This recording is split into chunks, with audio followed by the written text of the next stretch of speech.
Good morning.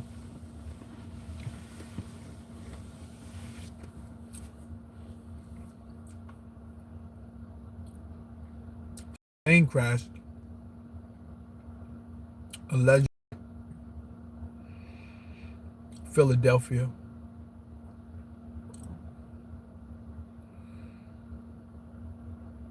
Um,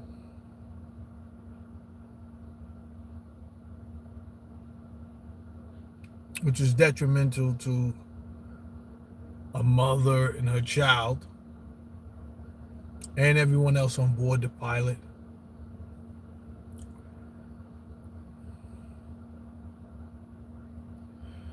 I mean,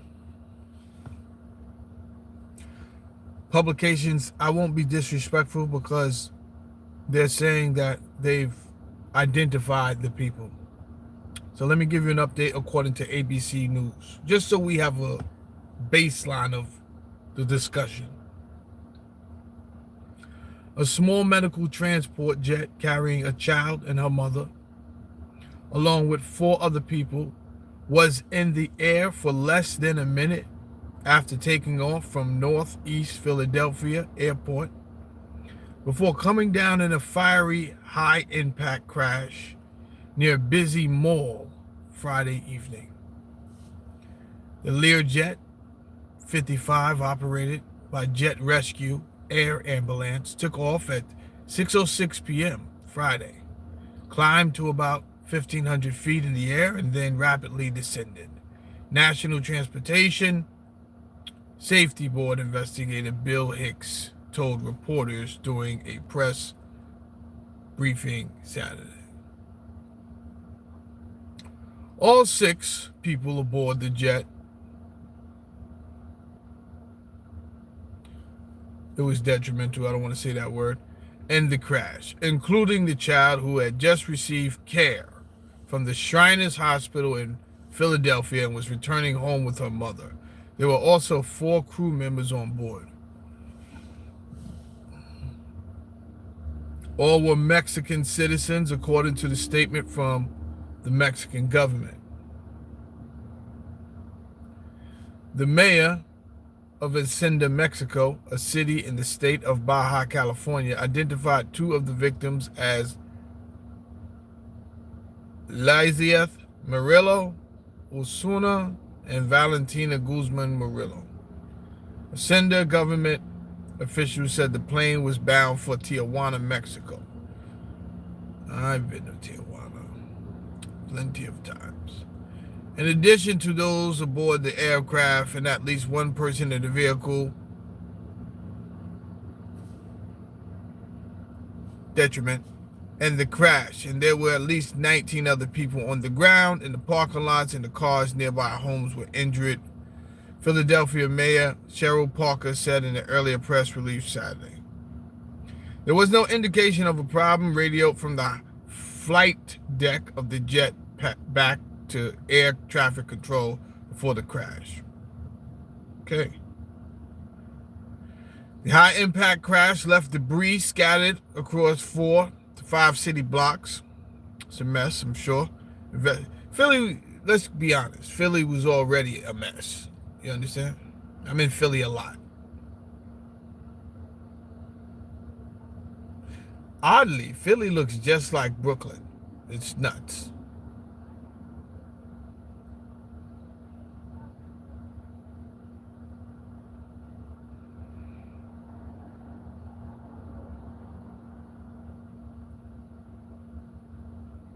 Well,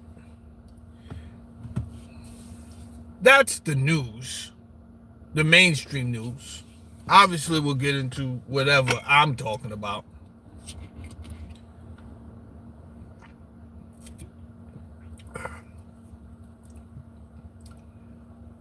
Cherry and lime green tea this morning.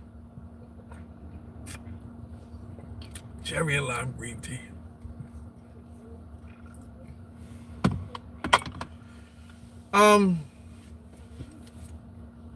Trump is not politically correct. We know this. He probably should get some polishing, But he's an old man, and he's very rich, and he can't run for president anymore. So the chances of him going to get any type of, polishing or training is slim to none. It's not going to happen, right? I mean, if you thought he was arrogant before he became president, I don't know what you wanted from him after, and especially after he got reelected another time. So it is what it is. However, rather than looking at his delivery,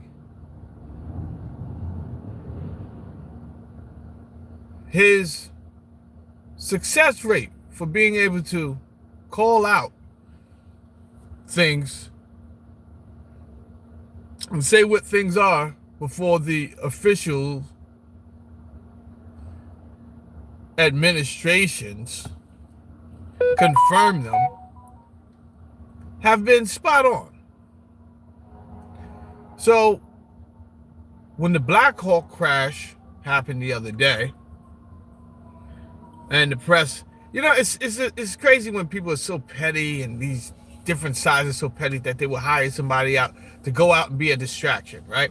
And then you got to think about the person's life that signed up to, yeah, I'll do that for you. Like, either how much did you get paid, or like, why would you get involved in this type of nonsense if it's going to hurt your country, man? But maybe they think it from a microscopic perspective, and it's like, nah, this guy just wants a favor from me. It's not going to really cause a big issue.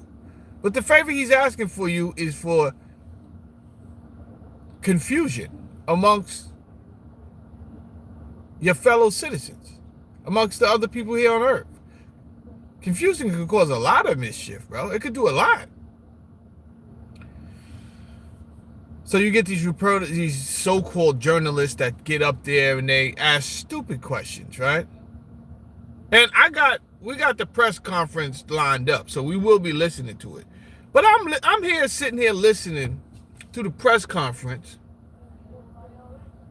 that the white goddess Carolyn Levitt, the rustic goddess that she is with her long flowing blonde hair. And she's sharp, Jack. Sharp as a tack. She's not. She is with it. You understand? You throw some BS out, she catch that, throw it behind the back, right back at you. You wasn't even ready for that. Whoa, what just happened? Yeah, it's not a game. She's with it. They up there asking her. Yo, good morning. Good morning. We're going to get into it. My name is Jamel Saladin. This is the Poker Face Society, and the Google is listening to me. Stop listening to me, man.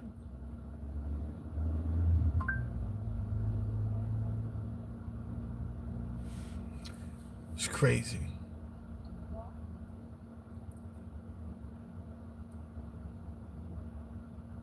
This is the Poker Face Society. Hit the like button on your way in. Do hit the subscribe button.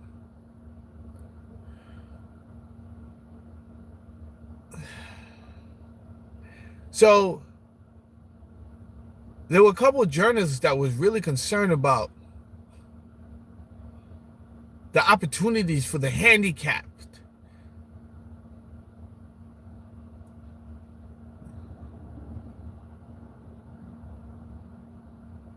under his administration.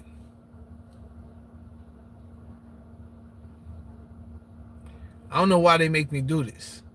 You understand? I don't know why they make me do this. I think they do this because they think people are afraid to be politically incorrect. How wrong are they? How wrong are they? I'm going to say what I have to say, and it is going to be comical and full of satire. But I don't know why you would do this. It's like easy like Sunday morning.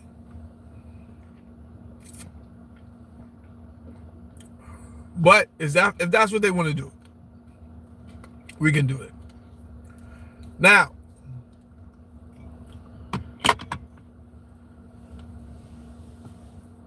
Let me put my seatbelt on because I want to drive. Oh, see that? American made. See that? Let's get that going. Remember you used to flip something over and you used to say made in the USA? Yeah, let's get that going. Let's get made in the USA again. Let's make America great again, huh? Never mind what these weirdos are talking about.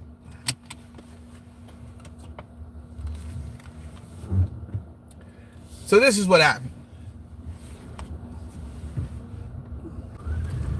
I remember talking to my wife midday, right? And she's like, yo, did you hear about the crash? I'm like, I seen it in the timeline. I didn't read it yet. She was like, yo, this guy, because me and her are not on the same page as far as Trump, right? Whoever she voted for, she voted for. I voted for the guy that's in office right now. She said, this guy, they asking him about the plane crash. He's blaming it on DEI, right? I said, that's weird.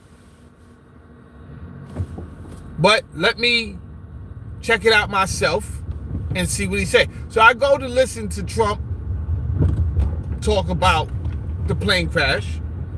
It does seem he's respectful. You understand? He's giving his condolences to everyone. It sounded crazy, right? Because he's talking about the icy waters, very cold, very cold. I mean, it's not something, if I was his manager around him, like, I would like, yo, nah, bro. You got to stop saying these things. They sound crazy. I know what you mean, but they just sound nuts. Right? So we're not going to say that stuff like that no more.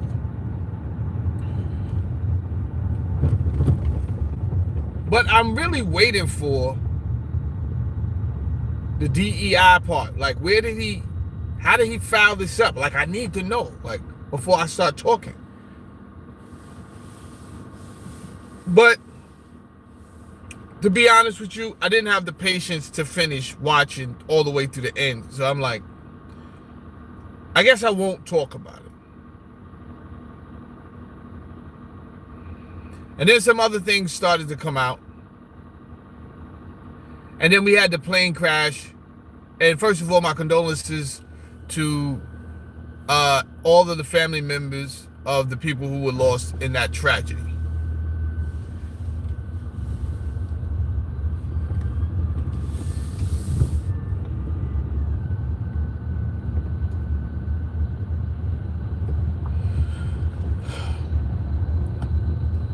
So I listened to some more clips, and I listened to Caroline Leavitt. If I'm saying that name right, it got to be Leavitt, not Levitt. Remember John Levitt? John Levitt was on there. What happened to John Levitt? Never mind, right? Don't distract me with John Levitt's nonsense. Dr. Katz, that was funny. Stay focused. Caroline brought up some interesting points, right? Then I started to understand why Trump included DEI in his narrative. Now, I got some of the audio pulled up right here. So let's just take a listen. So we have a baseline.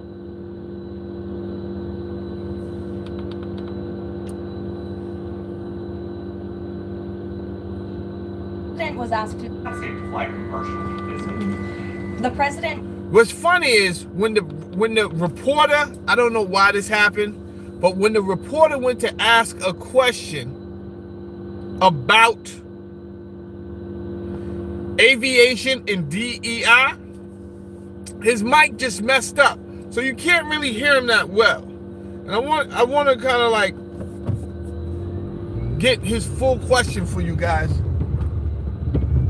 so we understand what we're talking about here. Take it slow. I don't want to be emotional like most of the Democrats, and I'm not either a Republican, right? I'm not going to put myself as a stoic this. Oh, I'm Republican. Oh, I'm this. I'm that. But what I'm not is just going out here moving off emotions. And when I see a lot of Republicans do it too, but Democrats do it way more, in my opinion. That's only my opinion. So let me get, that's 8:56. Let me try to get it as close as possible. We got 8:34. The laws, the immigration laws of this great country. Thanks for the question, John. Anything else? No, that's it. Okay, great. Peter. If President Trump is telling us that air traffic control towers are staffed with unqualified controllers, these DEI hires who never should have been brought on, then it's not. It's kind of crazy that his mic is messing up like that, but basically what he's saying is that President Trump is saying that these people are unqualified. This is before the Philadelphia crash, mind you. This is the same guy who told you it was a Chinese disease, and the media ridiculed him. I watched you guys jump on the board with these people that put out disinformation, liars, right? You say, oh, yeah, he's so stupid. He's saying it's a Chinese disease. He's such an idiot. Only for it to be a Chinese disease that we paid for, by the way. Did we get our money's worth? Well, we paid $10 million to shut down the entire earth. You tell me. Whole planet shut down thanks to that evil leprechaun, Dr. Fauci, and Mr. Skeletor himself, Dr. Francis Collins, which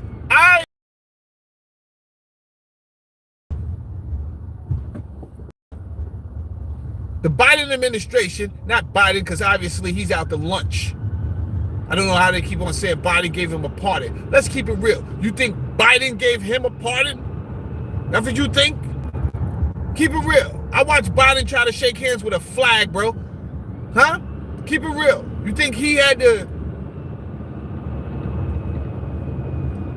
the mental capacity to sit down and be like, yeah, okay, Fauci, he needed. No. These are lawyers somewhere. These are people in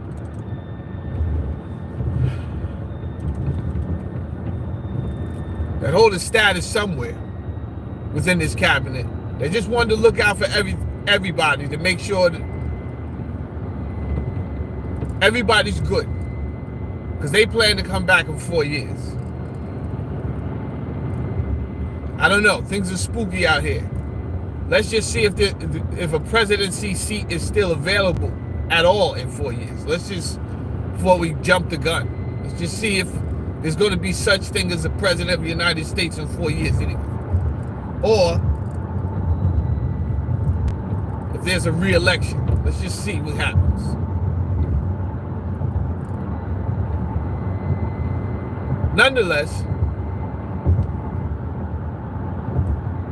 this is the same guy that told us the truth from the beginning. He told us the truth about the deep state. I mean, if you can't see that there's a split in America where there's a rogue government doing their own thing, how can you sign off on that? Right? Then this is not America. This is something else, and we need to address it as such. If that's going to continue, if you guys want to normalize a dark shadow government and a regular government,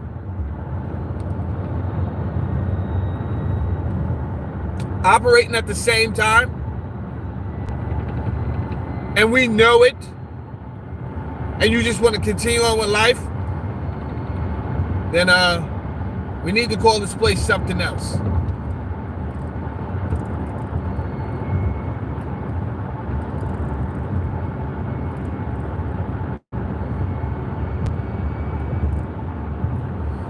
Anyway,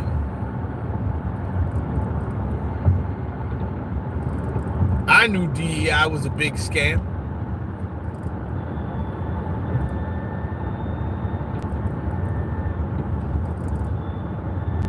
We might get to Reverend Al Sharpton today,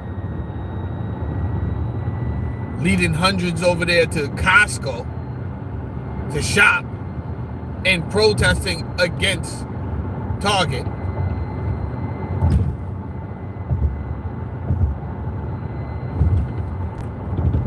Ridiculous. utter ridiculousness.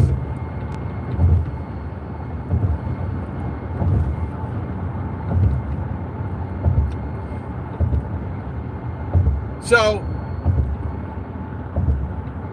this is the same guy that told you all those things, and he's telling you yet again, listen,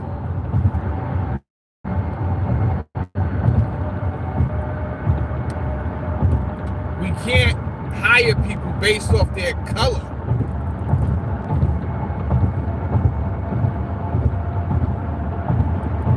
We can't hire people based off their condition.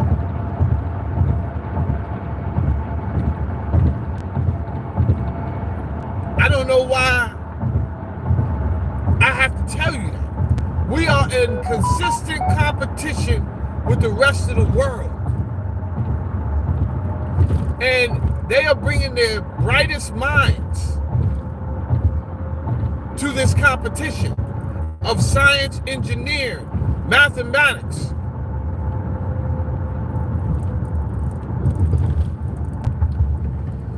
Vivek did have a point when he said we do concentrate or a little bit too much on some of these other things. He had a point. It was overlooked because Vivek also had an angle, right? He's trying to also, let's keep it real, he's trying to lift the cap on how many Indians could come over here and work. You're bugging, Vivek. Listen, you had a point, bro. You had a point. Don't get stupid, though. You really tried to lift the cap on H-1B visas? Thinking we was like an unlimited Indians over? You're bugging, bro.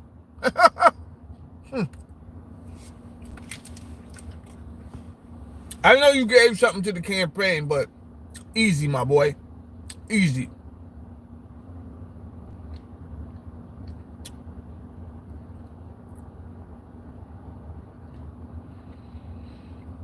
But I won't discredit everything that you say. You made some good points. Americans, it would do them good to value some more of the sciences rather than television shows, entertainment, video games. I get it. We value a lot of pop culture. But then again, we are the creators of pop culture. And it has made us a lot of money. Entertainment has made us a lot of money. But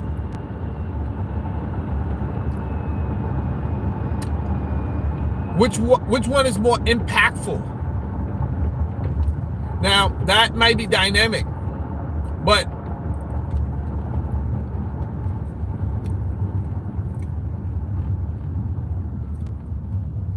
you have to be aware of time. So, entertainment at a certain point in time may be very impactful depending on what's going on. With all that's going on right now, is entertainment more impactful to society than engineering, technology, science? When I say science, I do include medical, biotechnology.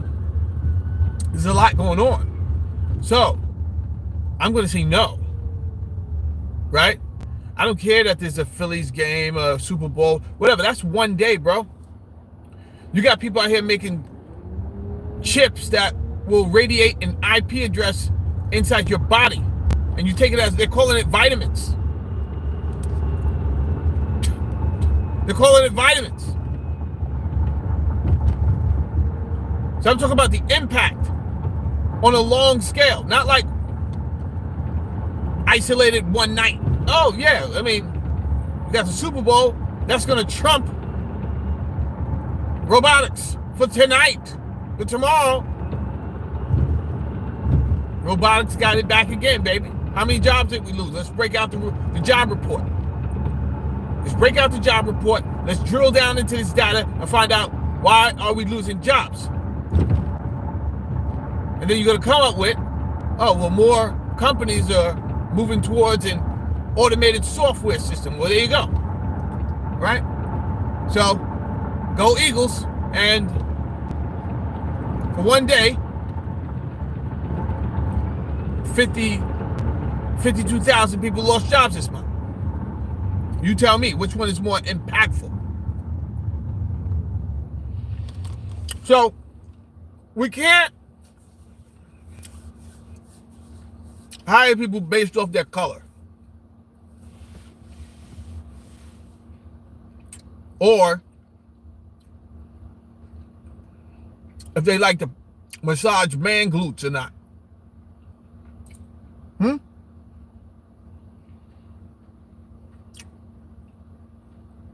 You want me to hire you based off just because you're different? Just because you had the audacity as a man to walk in here with fingernail polish on your nails, and you prefer to massage a good man glute after 10 p.m.? You're wildin', bro. You're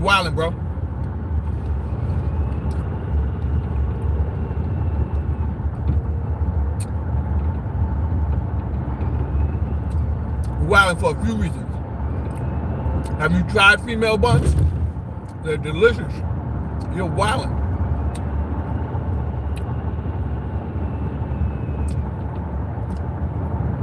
But never mind all that. What do you know how to do, bro? Right? Mind your wardrobe, Lord.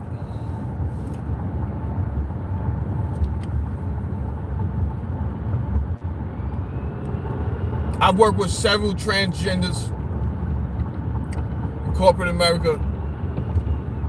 They knew how to do stuff, I ain't gonna lie. Otherwise, they wouldn't have got hired. Where I worked at, they wouldn't have got hired.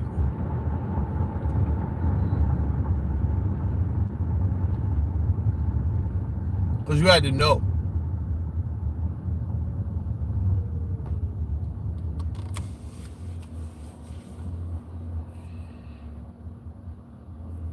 So it appeared to me, I finally got it, right? I said, oh, that's why they brought up DEI with these plane crashes. Now I get the correlation. If you still don't get it yet, I'll tell you in a second. Let's listen to Caroline. Safe to fly commercially, is it? The president was asked and answered this yesterday, and he believes that it is still indeed safe, and Americans should feel safe traveling our skies. With that said, two things can be true at the same time, and we certainly have seen the deterioration of federal hiring standards at the Federal Aviation Administration, and the president. It's about the deterioration of skilled hiring.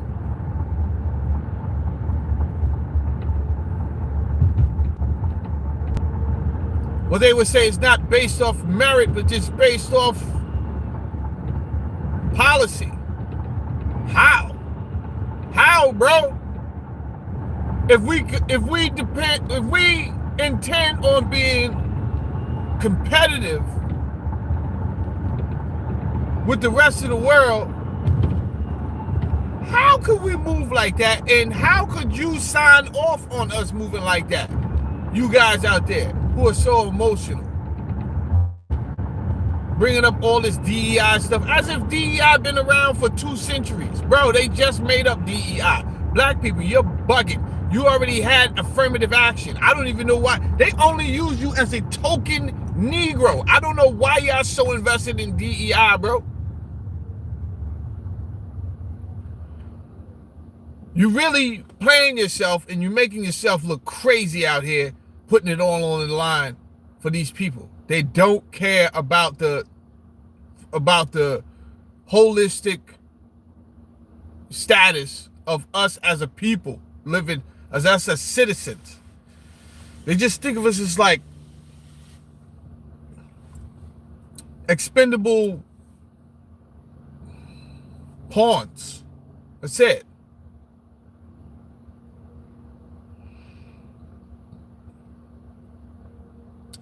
Suppose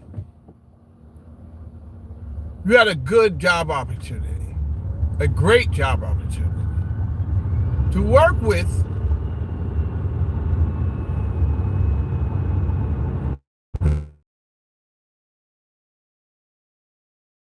and they say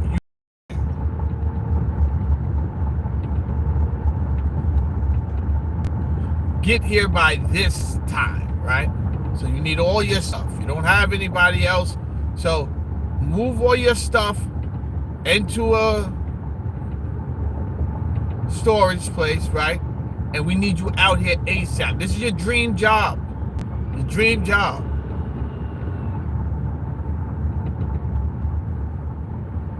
And you're like, okay, that's not hard at all. I'll call a company. I'll get this done. You call the company, the moving company, and they're like, yeah, we can get you, we can get out there today. And you're like, excellent. And they're like, okay, we'll get my guys right on it. They'll be right out. You're thrilled. You're like, yo, I can't believe. Don't he do it? You already feeling blessed. I got favor. Thank you, Lord. And then the truck pulls up.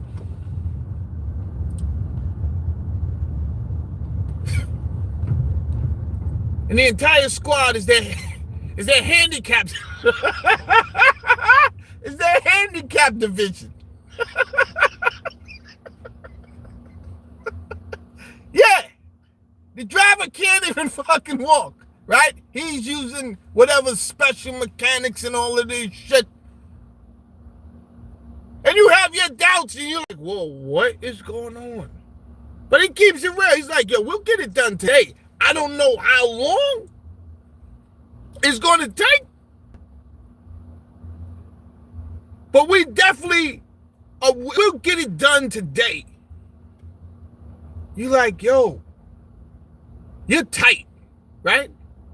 You're like, yo, why the fuck would you send the handicap to move me? I got shit to do. They're like, listen, bro, first of all, you sounding like you prejudiced, right? We don't tolerate that type of stuff, and I will report you. I will report you, right?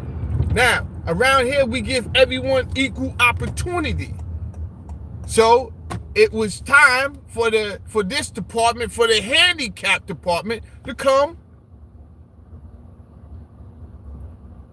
and move. What's the problem? Your stuff will be moved. You're like, yo, that's not the problem.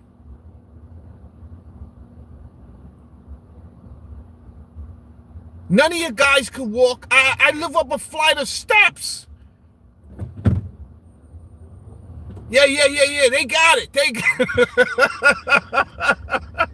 Do we think this is efficient? Yo, you'll be tight.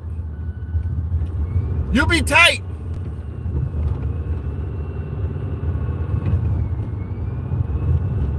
And for expressing your frustration at the same time, you will be labeled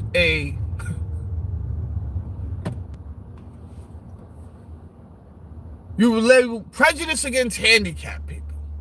That's how that's going to go down.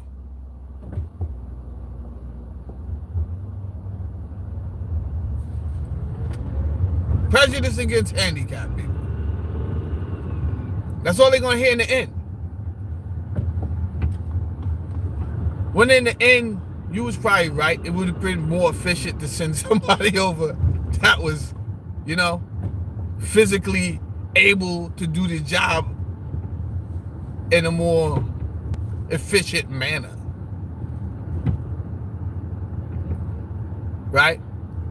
We probably wouldn't, a lot of people wouldn't say nothing because it would be, it's gotten to the point where a lot of judgment is put on people. So it's kind of like immoral. Which in my case, I don't think it would be, but that's how a lot of people would kind of take that. Like, I'm not going to discuss that. But if they were sitting in their living room, you better believe the question is going to come up. And why the fuck did they send over a handicapped department to move him anyway? Move her anyway? I don't get it. Yo, diversity, equity, and inclusion, man. We got it.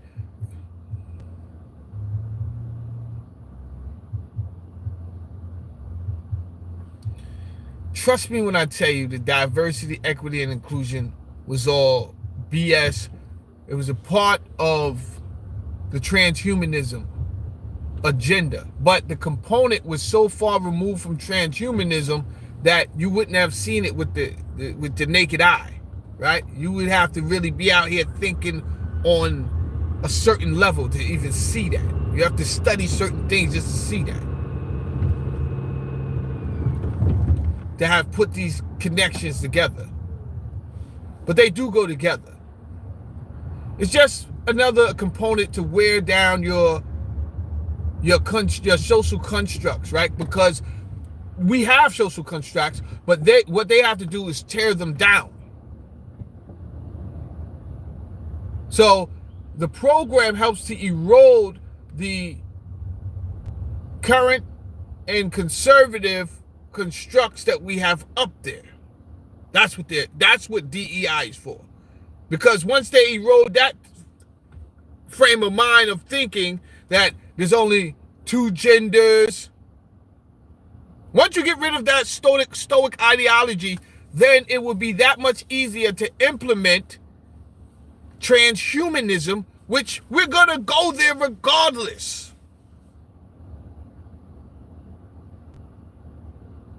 Right? I assure you. There's no stopping the train. We may enjoy this break, this slight delay that Trump has provided for us. And if anything, the best thing that can come out of it is the fact that you have more time to deal with your own cognitive dissonance. Because it's going to go down regardless. And to be honest with you, it's been going down, just not at the extreme that they want to go to, right? They've been implementing certain things here and there, little watch that may listen for the regulation of your heartbeat and things that could test your cholesterol, and we've already been doing it.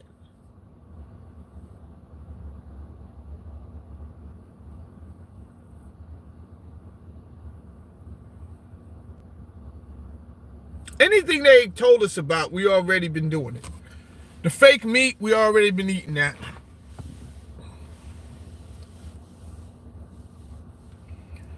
Anything they let us know about is already been tested on the people.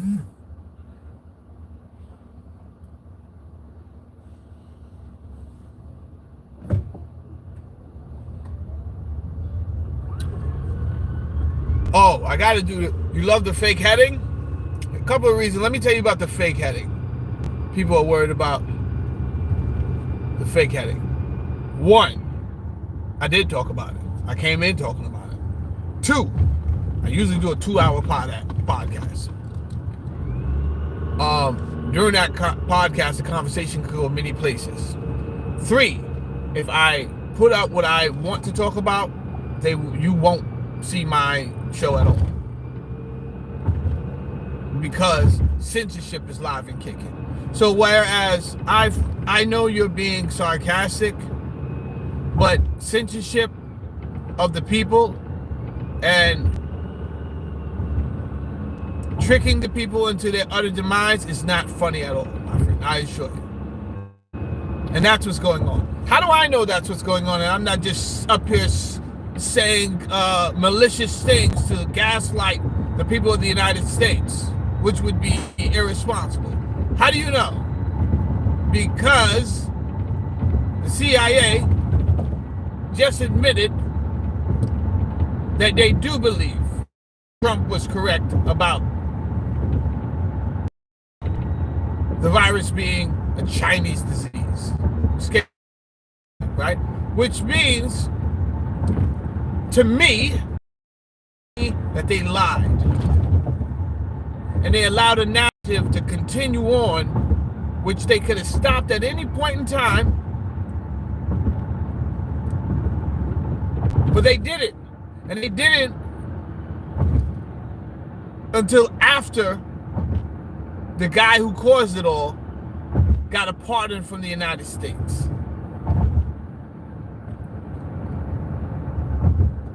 So I want you to love the fake headline. What I want you to do is love your brother, your sister, your mother, your cousins. I want you to love whatever boy toy you're in the bed with, man. Huh? Whatever boy toy you in the bed with, man. I want you to love that.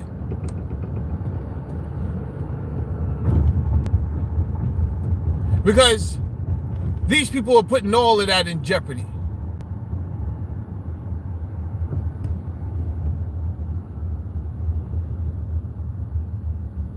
People were lied to, bro. At the end of the day, and people died. Let's not forget that.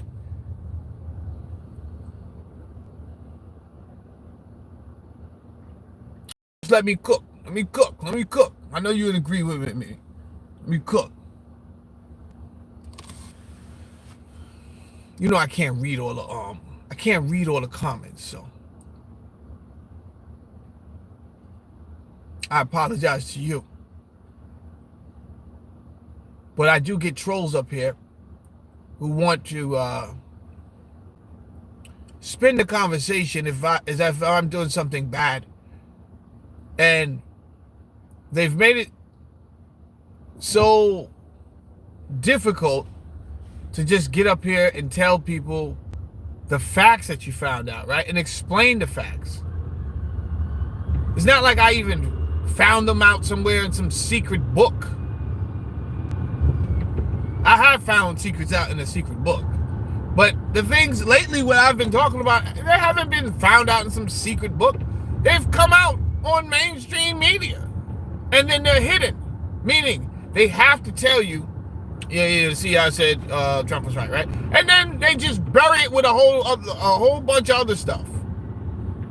So, when I see that happen, I do a show on it, and then I take my time and really explain to the people. Let's not just rush over the fact that the CIA 4 years later is talking about Trump was right. Because when he said it was a Chinese disease, you definitely mocked him. You mocked him. Then you try to persecute him and send him to jail so that he wouldn't come back. So my thing is, who's doing this?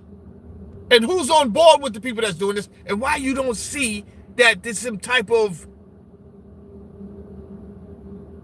agenda to keep truth from the people? I think malinformation is one of the most ridiculous things I've ever heard. I can understand disinformation and I will understand misinformation, but malinformation is just ridiculous. Malinformation is information that can be correct. Most likely it is correct. They just don't feel like you, the people, should be hearing it. And you're on board with that?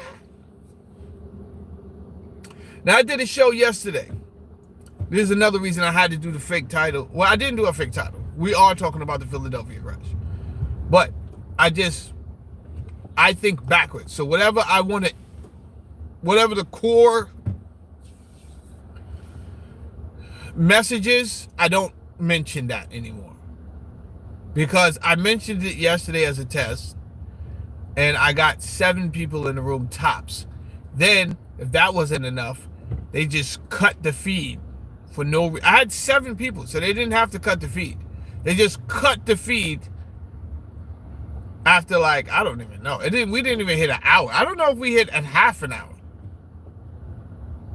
They found out what I was talking about, and they just cut the feed. Nah, not today, bro. You won't be talking about that. So, you know, for us to be living like that is it's disrespectful.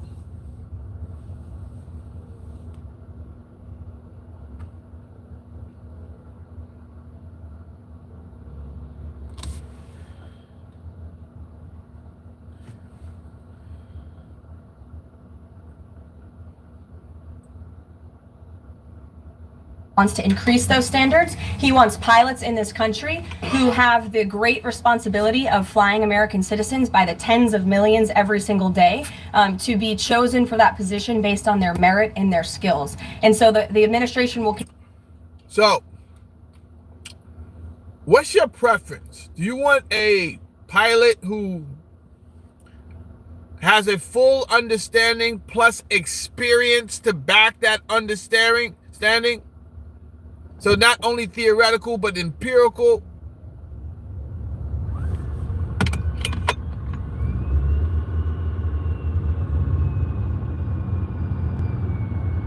Of aviation, a comprehension of aviation, exemplified with the measurement of years? Or would you just prefer a gay pilot? Talk to me, America. What's up? You want a black pilot? Huh? You want a black gay pilot that's not as good? Or will you just take someone who's really experienced at doing their goddamn job? You tell me. Do we need to scour the earth for some handicapped gay black dude to fit your needs in order for you to feel safe in the plane? He's not that great, but we got what you asked for. How's that been working out?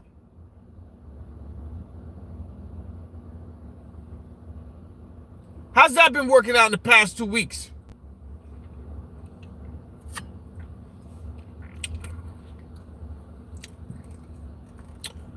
Don't even try it, Melissa. Don't even try it. Not today. Today is the Lord's Day. Today is the Lord's Day. What time? We 47 minutes. I bet you I'll be out of here in an hour and 13 minutes, Melissa. Not today.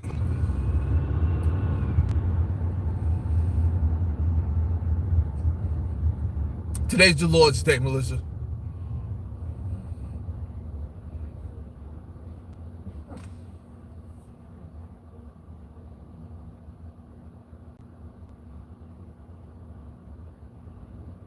Trisha, what's up? I ain't seen Trisha since God knows when. Trisha, what's up? I know you emailed me the other day. I didn't read it yet, Trisha. I want to read it today.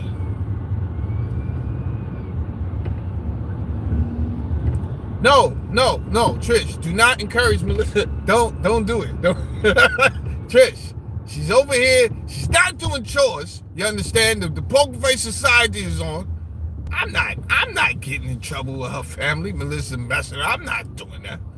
She's over here. We shutting the show down in an hour and 10 minutes, I assure you.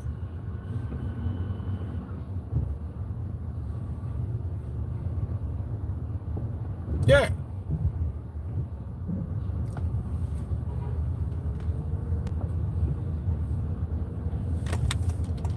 I had to ask America a question. I thought I forgot about the question, America. I'm still trying to figure out which pilot do you want? You running around, you want a gay handicapped pilot all of a sudden. Spitfire said it was understaffed. Let's talk about understaffed. Why? What are one of the reasons people would be understaffed? Not people, but industries. Corporations.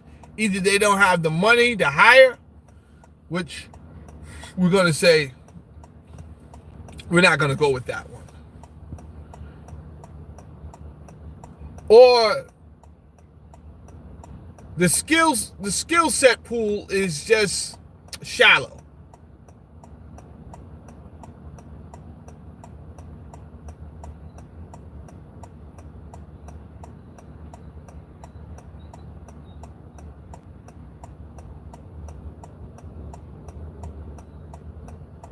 Wow.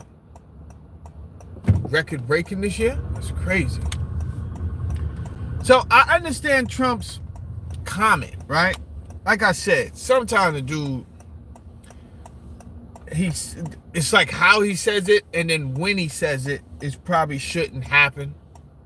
But he just kind of like gets it out there.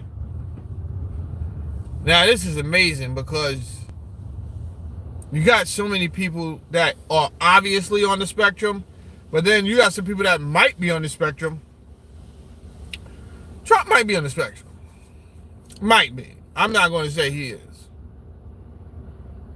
Elon, definitely something is going on. I don't know yet. I couldn't believe the video I seen of him with his eyes going all type of topsy-turvy and all of this other stuff. Right?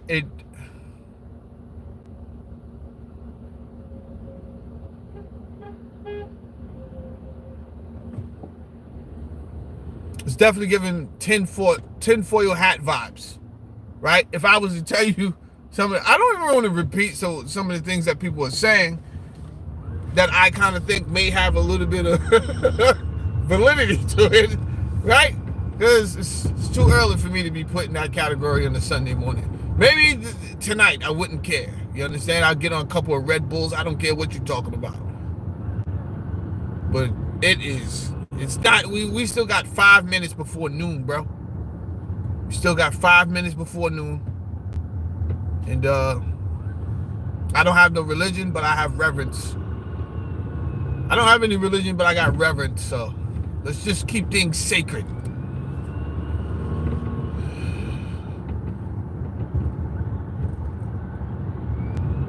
There's a point in time you couldn't even buy beer before 2 o'clock on a Sunday, right? My family is so old school and religious with it. You can't do no work. Like, you can't do no... One time I'm down south at my grandfather's, he had a house down south.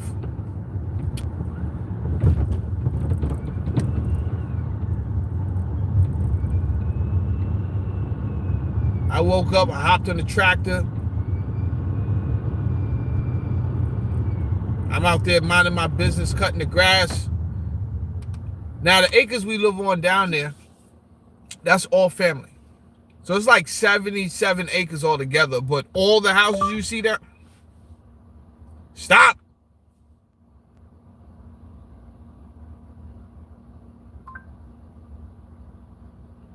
This thing is listening to me, bro. The acres, it's like 77 acres we got down there. And I say we, but none of us, people don't get along. So family members, it's just sitting there, right? It's not like we've made money off of the acres since my great-grandfather gave it to everybody. Because you got certain people who, they don't have a dime to their name. They're just like, I'm not selling nothing. Bro, you just asked me for $5 for a pack of smokes to contribute to your pack of smokes, bro. You don't got nothing. You're wildin'. Anyway, I go out there to cut the grass. Everybody come from which way. What are you doing? You know you're not supposed to be doing no work on Sunday. We such a primitive people. We out here following 2,000-year-old tradition. As if I'm going to cause some type of drought and famine because I'm out there cutting the grass on Sunday. Nonetheless, like I said, I got reverence, so we still got 2 minutes before I start wilding out.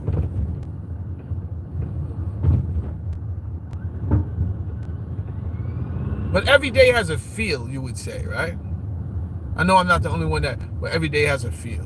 And I feel like Sunday should be like one of those days, right? It should just be like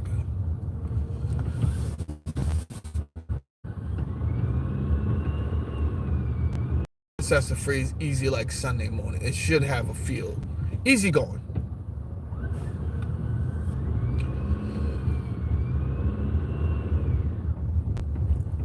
So we had 2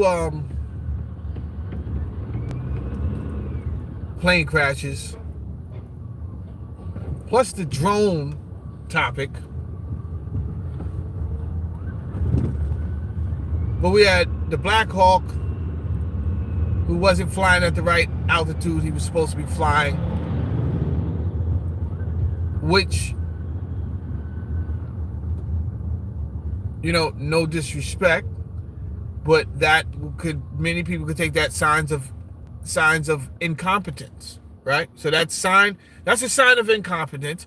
Would a seasoned pilot do such a thing?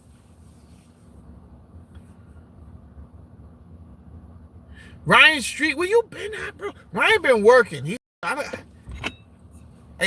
every day, Saladin. Not every day. Ryan, you been on my mind for like 2-3 days, bro. I said, where's Ryan? He's out here getting to the bag. Yep. See? He said he was out here working. He was getting to the bag. There's nothing wrong with that. What is your photographers doing out here? A whole bunch of photographers. Is this CIA?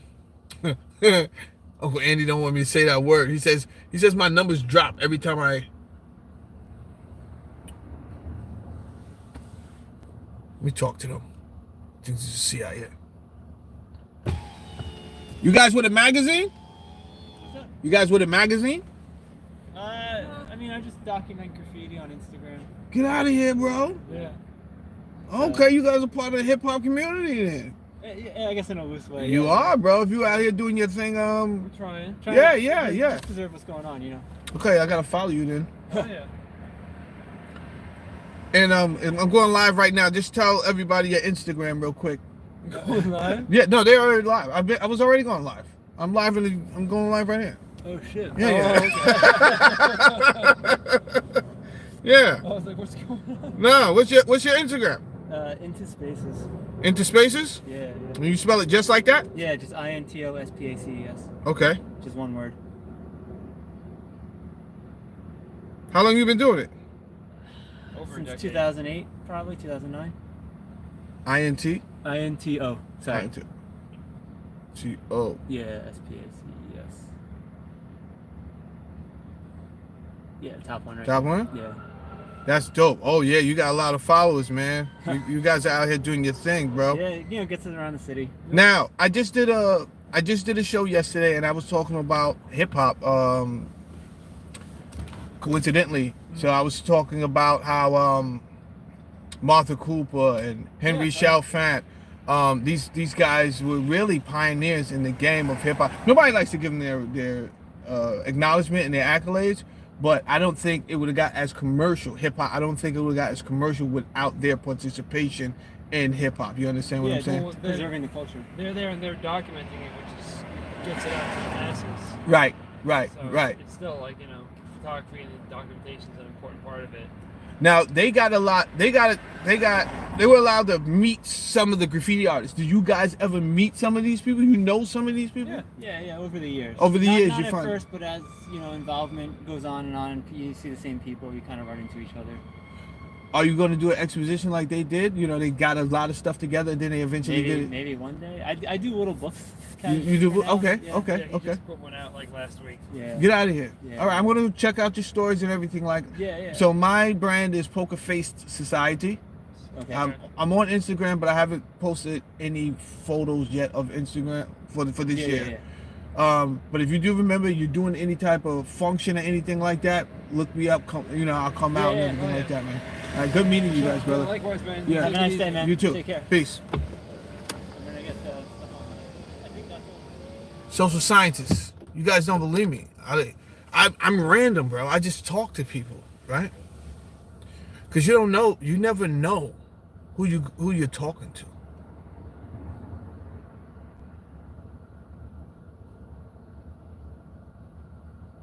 You never know.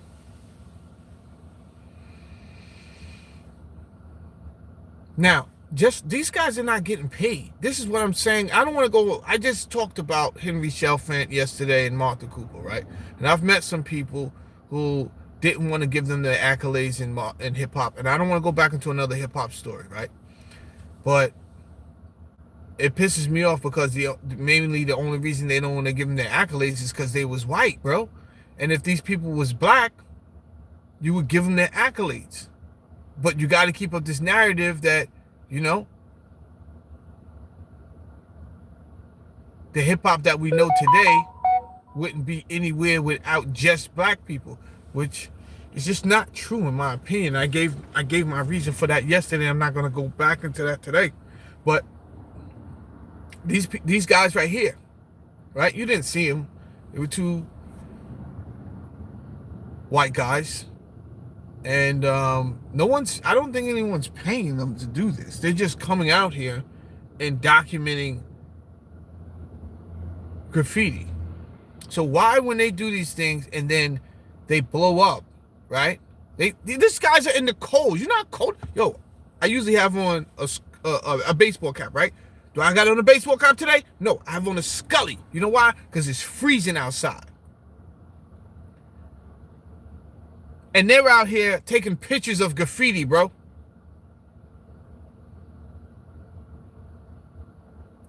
So if he does accumulate enough pictures to put out a little documentary, guarantee you, here come the gaslighters like Lord Jamar, who's gonna discredit these people when they was out here winter after winter in the cold taking pictures. Then all of a sudden they culture vultures and all this type of things there. Yo, bro, you wasn't there in the gym. You wasn't there shooting with them in the gym, bro. Knock it off, bro. You wasn't there shooting with them in the gym or shooting with them in the streets when it was 17 degrees. Knock it off, bro. But that's enough of that sidebar there. I want to listen to some of Caroline's press conference because I don't know the minute mark, but what I do know is people was asking some really, really ridiculous questions.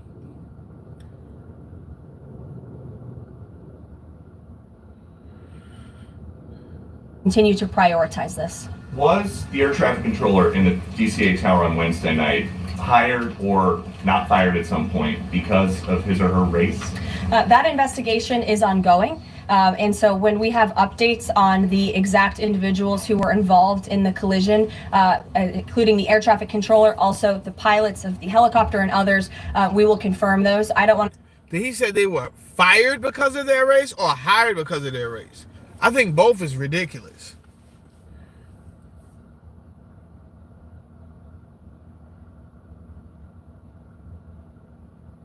She had to answer like the same. You're right, Melissa. You're right.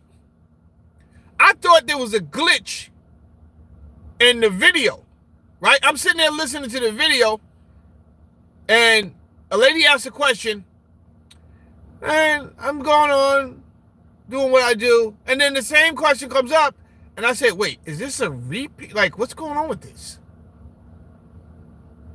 And they just kept on asking the same exact question, and it almost sounded like it was even worded the same exact way.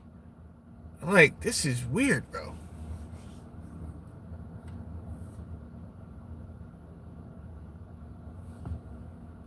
Confirm names from this podium today. We're not in a position to do that. But I will say the president has still rightfully pointed out that there has been problems with the aviation industry over the past several years. And this started under Barack Obama in 2014. And when the president says on Truth Social, the Black Hawk helicopter was flying too high by a lot, it was far above the 200-foot limit, that's not really too complicated to understand, is it? Is he suggesting a helicopter malfunction or a crew error or a crew doing this intentionally? No, the president is simply stating what he said in that True Social post, which is that the helicopter was flying higher than it should have been, which is one of the reasons that led to this collision. And the other reasons for that are still being investigated, and I will let that investigation play out. Kelly. Some of our colleagues have obtained a memo from the Defense Intelligence Agency that talks about not holding any activities or programming related to Black History Month to be in line with the president's views on diversity, equity, and inclusion. Does the president plan to have a proclamation about Black History Month? In his first term, each of the 4 years of his term, he did so and called on those in government to have programming activities and celebrations. Is he going to do that this year? Yeah, the president looks forward to signing a proclamation celebrating Black History Month. I actually spoke with our great staff secretary. It's in the works of being approved, and it's going to be ready for the president's signature to signify the beginning of that tomorrow. If an agency is calling off those kinds of activities in an attempt to be in alignment with the president's views on DEI and other things, should they adjust that now and have those programs and make those celebrations however they see fit in the office? The president is leading here at the White House, and I'll leave it to the proclamation that he will sign very soon. Mary, great to see you. Thanks for having us. So I wanted to follow up on the gender executive orders that you mentioned. First of all, we know that President Trump has taken a bunch of steps to protect children from irreversible transgender procedures. Is he interested in backing congressional legislation on this point? And does the Trump administration have interest in investigating doctors who perform these irreversible procedures on kids, such as a double mastectomy? Well, I don't want to. She's taking the question somewhere else, so we'll address that. I was going to try to pack it into this little monologue, but let's address what the reporter said about some memos going out about asking certain organizations not to participate in any Black History programs. I'm going to get more into this tomorrow, I think.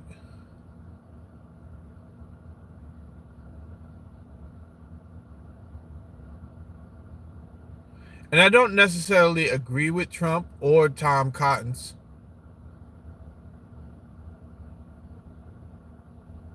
And this is where I say, I don't have to agree with every last thing.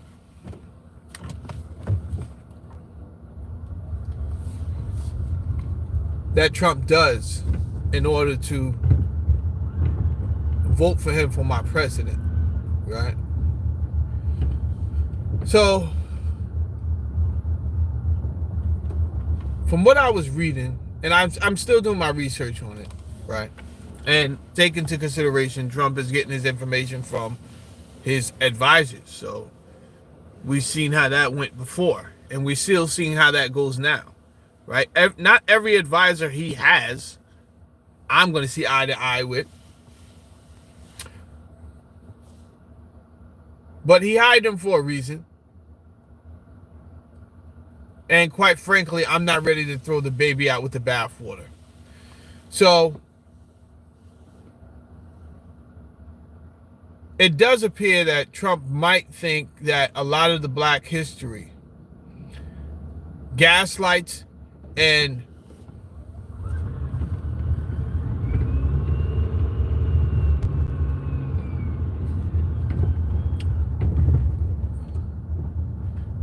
in my opinion tells too much of the truth, right? Meaning he doesn't want Black people to get riled up, and he doesn't want white people to feel guilty about what happened.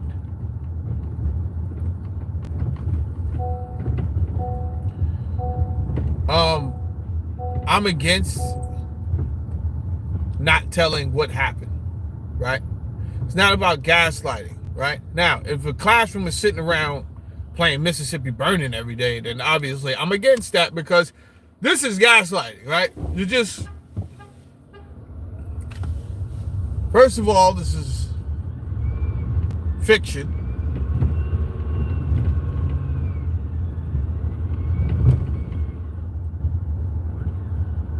This is a movie. It did not happen in real life and history for you to be teaching the kids this, but I get it. You want to kind of like, you show some shows that have to do with that time period. We get it, but you know, I think that's kind of like dangerous. You showing American X and all of these things. I think I did see American X in school.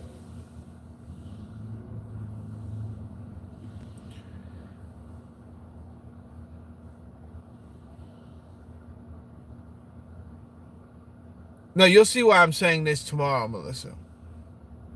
And you may be right. It may not have nothing to do with it, but I know for a fact what I'm saying is correct, but I wasn't going to mention it to tomorrow because I want all my facts in order, so I'll tell you guys where to go look things up and this, that, and the third. Because I wouldn't just say things if I didn't know they were accurate on purpose. I wouldn't say it on purpose. And if I did, I'm usually going to say this is how I feel.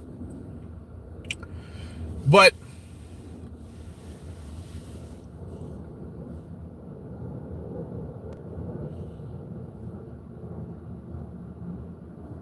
that's kind of how I'm looking at it right now.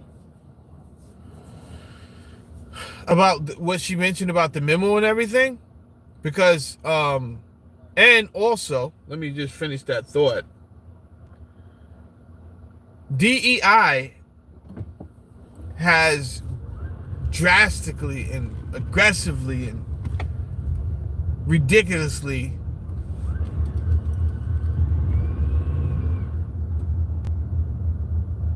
dishonestly utilized the position and the existence of black people in this country to push an agenda, but they only call on the black presence when they're needed, just like they're calling on the handicap when it's needed, when it's beneficial to the movement. Whatever movement diversity, equity, and inclusion is, we still don't know because black people already had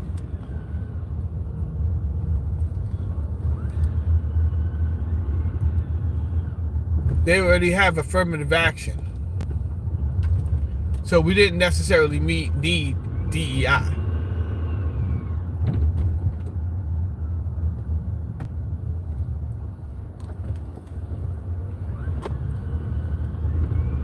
So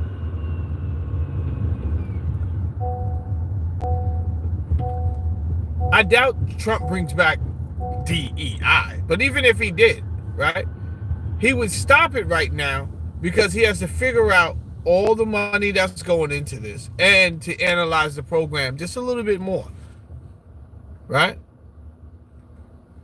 So the things he's finding out that's coming out in the wash is pretty ridiculous.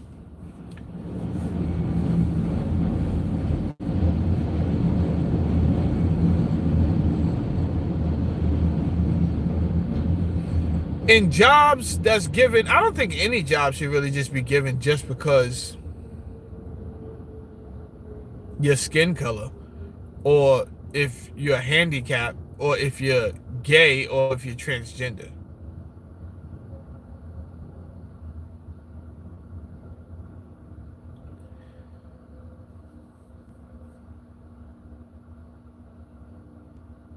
So when you really sit back and think about it, it's kind of like, all right, what was the whole diversity, equity, and inclusion thing really about? Because maybe that person wasn't qualified for the job, or what wasn't able to be, wasn't.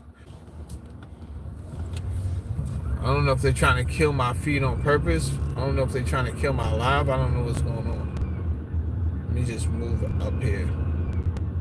It's not like I got a lot of time left anyway. I got like 50 minutes left. I'll move up here.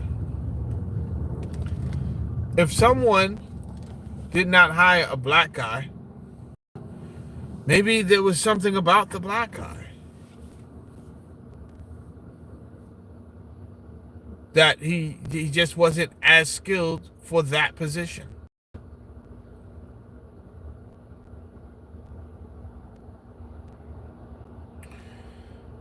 Let's be honest.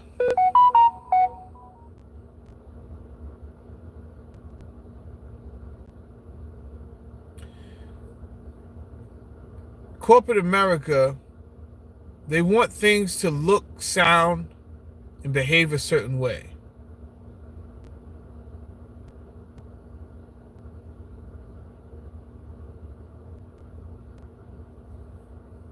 Now, sometimes the look alone is enough. They don't care about your skill set. I got fired one time. I got hired one time by a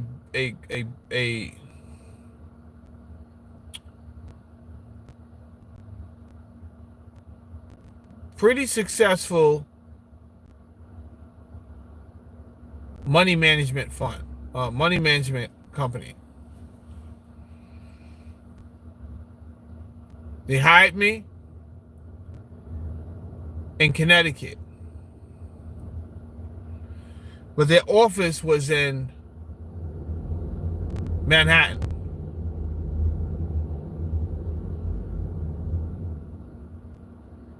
And when I went down there, now, I never quit my other job. Thank God. I didn't put in 2 weeks notice, no nothing, right? Thank God. You know why? Because when I got down there, I walked in. I said, I'm such and such supposed to start today. They said, okay. They put me in a room.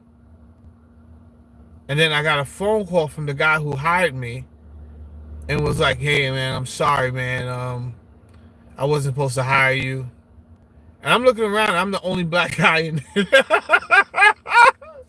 I'm the only black guy in there, right? And I'm like, what are you talking about? He's like, yeah, I wasn't supposed to hire you.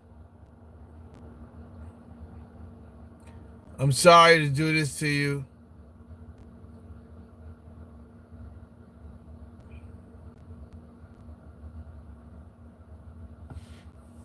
Obviously, I'm upset at that point, and I'm thinking I'm going to sue you, this, that, and the third. But the laws are not really set up for an individual that goes through that, right? It's set up for the corporation. So it didn't make sense. Like, what lawyer's taking this on, right? Unless I'm going to try to run around and find a pro bono lawyer, but that's not what they really want to take for their pro bono. So it's kind of like, unless you put up the money, and it didn't sound like I had a case, I would have had to just eat that. Now, what I'm thinking about is, what if I did quit my job?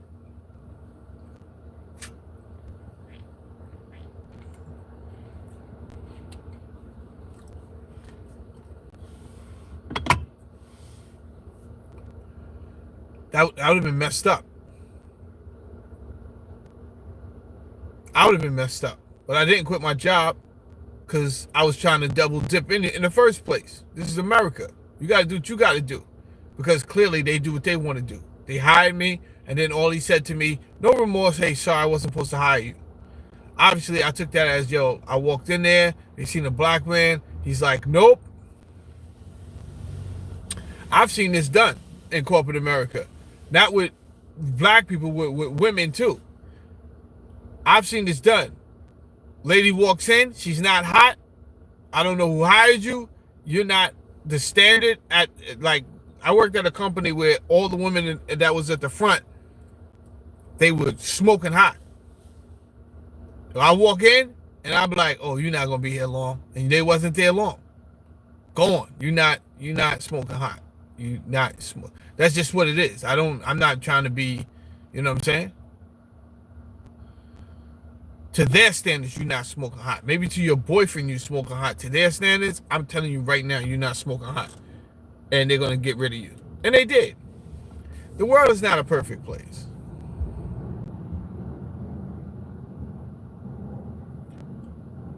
Now, I don't think that the majority of black men work on their diction and their communication skills. I'm not saying I'm the best. I'm practicing every day I get. But growing up in my environment, you tend to take on, you know, the accent. You tend to take on the verbiage. You tend to take on the slang terms. You know, this is what happens. And if no one puts emphasis in your life on the importance of you being able to change your dialect, your pronunciation at will, you have to practice that.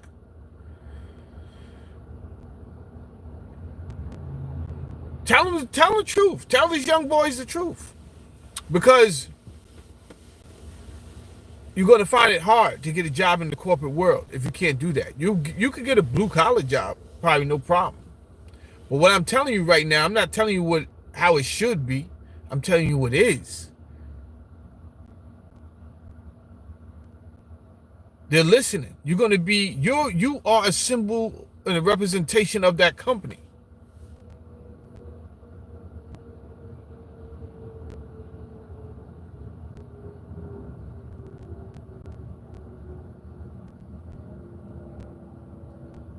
And they don't want to lose $1 off of something so minute. So they'd rather just we're not going to do it. I've seen this happen.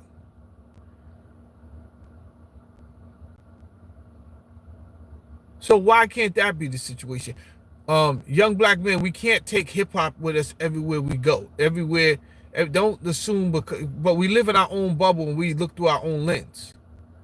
But you have to know it's a very big world out here. You have to know that. Someone has to tell you that, though. So this is why I get on my platform and I speak mostly to adults. Because if we change the standards and stop being so lenient on things like, yo, 40s are new 30s and 30s are new 20s, and yo, shut up. Shut up. I assure you none of these things are true that you're talking about. These are made up things that you're just spewing out.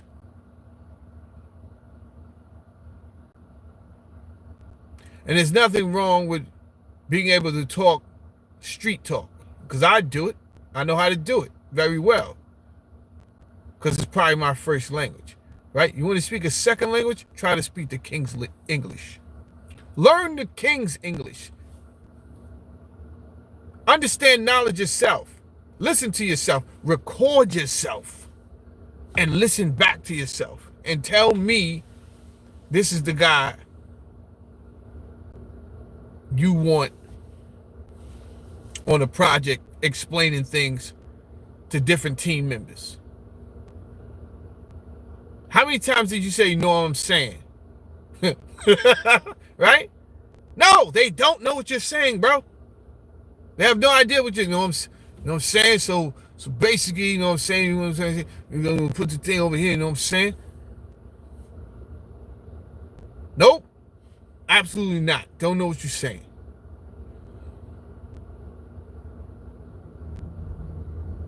FL Drew was good.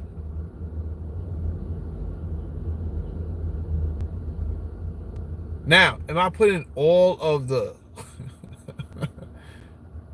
the stagnation of the black community on your diction? No. What I'm saying is this is a big wide world, and depending on the job, there may be a number of reasons that we're not getting that job. All I'm saying is it may not just be let's keep the black man down.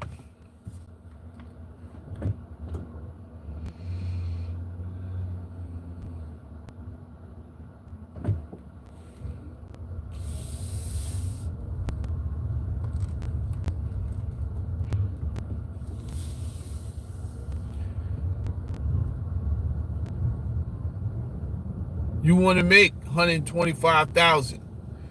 All right, then you have to find a blue collar job that's paying that, right? There are white collar jobs that's paying $125,000 right now, no problem. Are you qualified? Yeah, I went to school for it. All right, well, that's a conversation. It's a conversation. I don't know if you're qualified, but it's a conversation.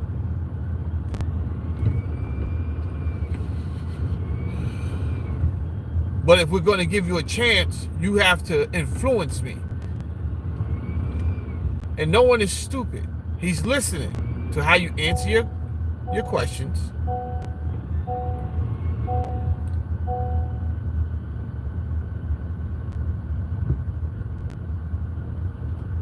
He's listening to your body language, tone of your voice, confident, all of it.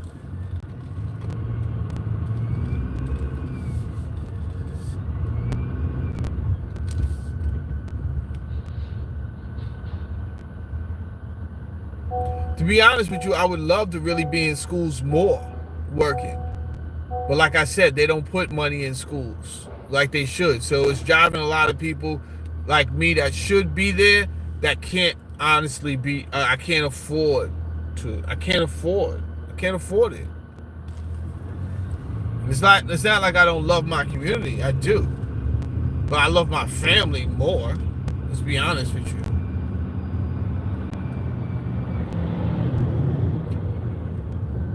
I can't save up for no summer vacation and all that other stuff. And it's just the things that we need and all for that salary. And to be honest with you, that's a ridiculous salary that you was even coming to the table with anyway for an educator.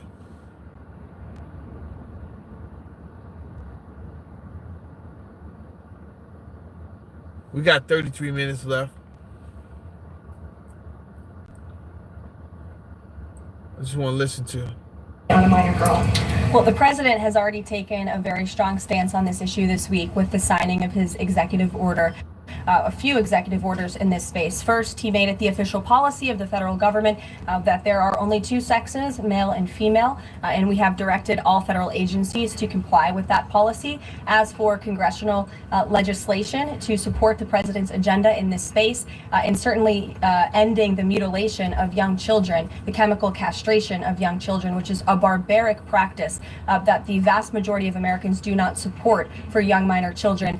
Certainly the president would support Congress's efforts, as he has already made that very clear this week. Jennifer. On Rick Grinnell's trip to Venezuela to meet with Nicolas Maduro, is there anything you can share on timing on that, what his agenda is, what the mission of that trip is? Yes, so I can confirm that Rick Grinnell is in Venezuela today. I can confirm that Rick Grinnell is going to Venezuela, or is in Venezuela, with two immediate directives from the President of the United States.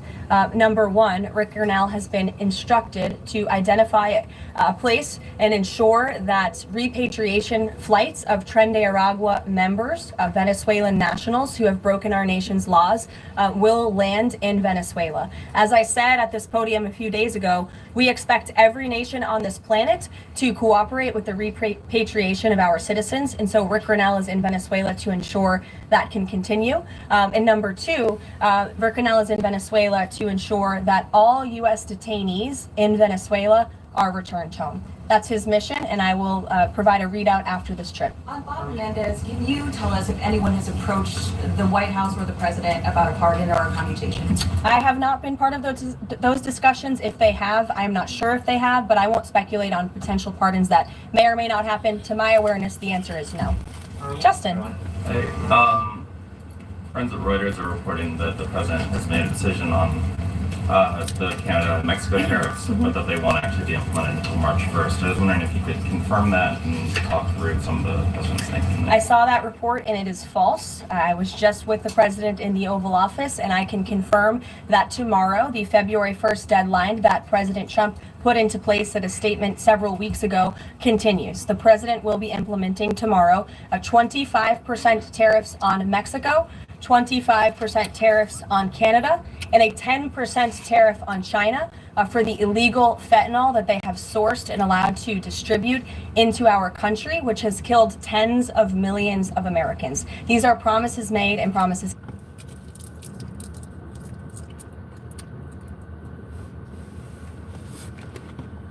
Can somebody explain to me? I'm not being sarcastic. I don't understand. Why is 25 on Canada? Why is 25 on Mexico and only 10% on China? There's a lot of smart people out here. Midtime, what's up, bro? Shout out to Midtime from Indonesia. What's good, bro?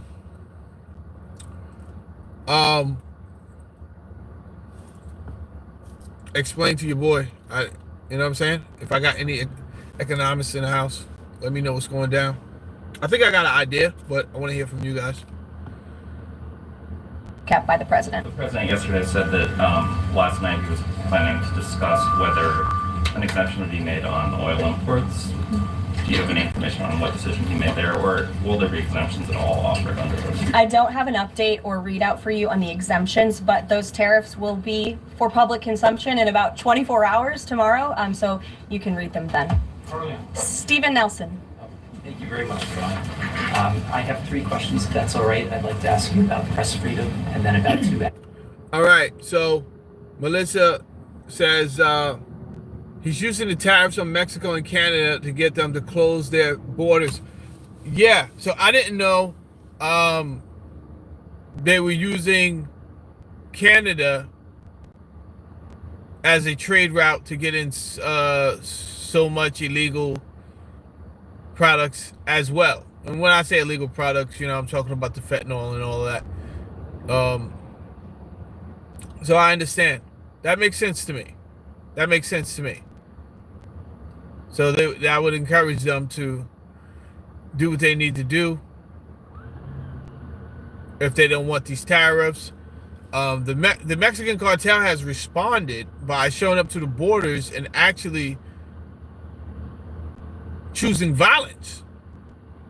Yeah, they're out here shooting at anything moving too. They're upset. Do I think the Mexican cartel could beat the United States Army? I don't. I think you're only asking. Listen, here's me, in my opinion, right? Because I think the Mexican cartel business is $1 billion a year business. Do you want to jeopardize that by letting your nuts hang? Is this the time to let your nuts hang? How many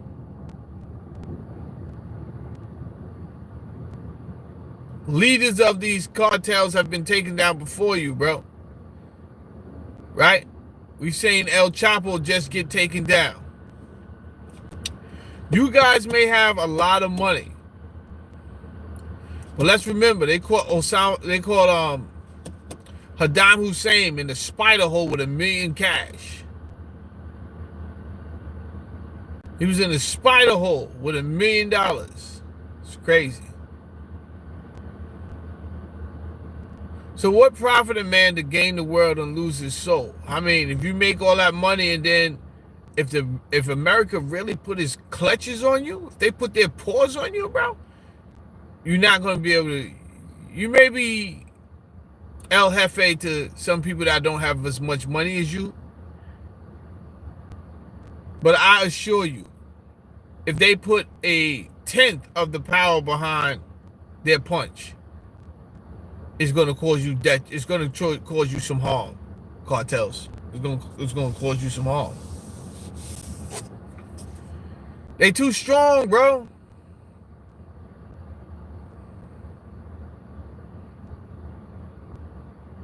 And I think their SEALs is just bored. Their SEALs might be bored and looking for something to do.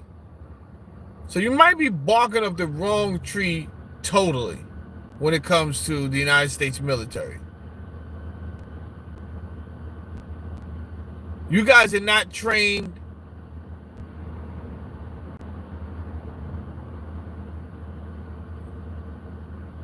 right? You got resources, guns, manpower. America send them. They send their robots and their men out there. You know what I'm talking about. I can tell you right now, you're not on the same level as drone power as the United States or Israel. So you probably gotta knock it off, bro. You probably gotta knock it off and say, you know what? It's better for us to make $5 million a year than nothing at all. 500 million. I mean, it's better for us to make 500 million, right? Let's stop trafficking American women. I can't stop you or tell you to stop all of this stuff. You're going to still do it. But I'm just saying, maybe it's high time you stop kidnapping American females for sex. Stop kidnapping people for their organs. I know it's $1 billion business, and I know the last administration didn't really do anything to stop it. And I know Obama's administration didn't do anything to stop it. And I do believe that some of these people are in bed with you. and that your head got kind of gassed up and big, and you know, it's just got like Elon Musk when he felt Trump was, when they found out he won the election, and Elon Musk is out here like he won the presidency. Him and Vivek running around like they won. You know, sometimes you get gassed up. Then he gotta bring you back down to reality. Yo, listen, bro, you didn't win nothing. I won. You know what I'm saying? Knock it off with all this crazy talk on the media. Knock it off. And I think that's how the Mexican cartels may feel.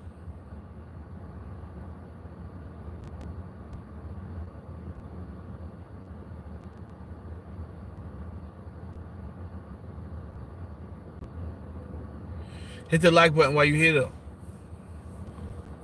Subscribe to the channel while you're here, though. So,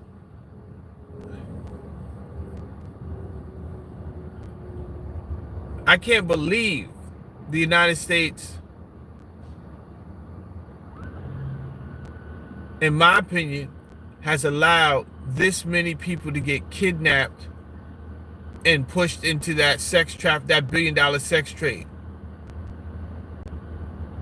It has to stop, man. It's just heartbreaking. It's heartbreaking, man. And it's infuriating to know that your government may be given a blind eye on purpose.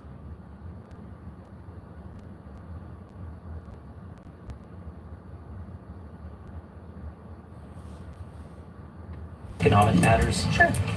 On press freedom, on Tuesday, you announced plans to roll back the more restrictive press badge policy of the Biden White House. But there's a different anti-press freedom policy I wanted to ask about. The Biden White House adopted a mysterious pre-screening process for journalists allowed into large event spaces that in the pre-pandemic days, first Trump term, were open to all journalists on campus. This effectively limited the diversity of reporters present and blocked the asking of questions that large segments of the American public wanted answered. As press secretary, can you commit to abolishing this mysterious pre-screening process? There were a lot of mysterious processes that my team and I have had to unravel over the past 2 weeks that were implemented by the previous White House, and in particular, the previous press shop here. And so I can commit to a greater access and transparency, which I believe we already have by ensuring that the 440 journalists whose credentials were revoked will be reinstalled. They will get their credentials if they wish to. We've also, of course, opened up a new seat to new media.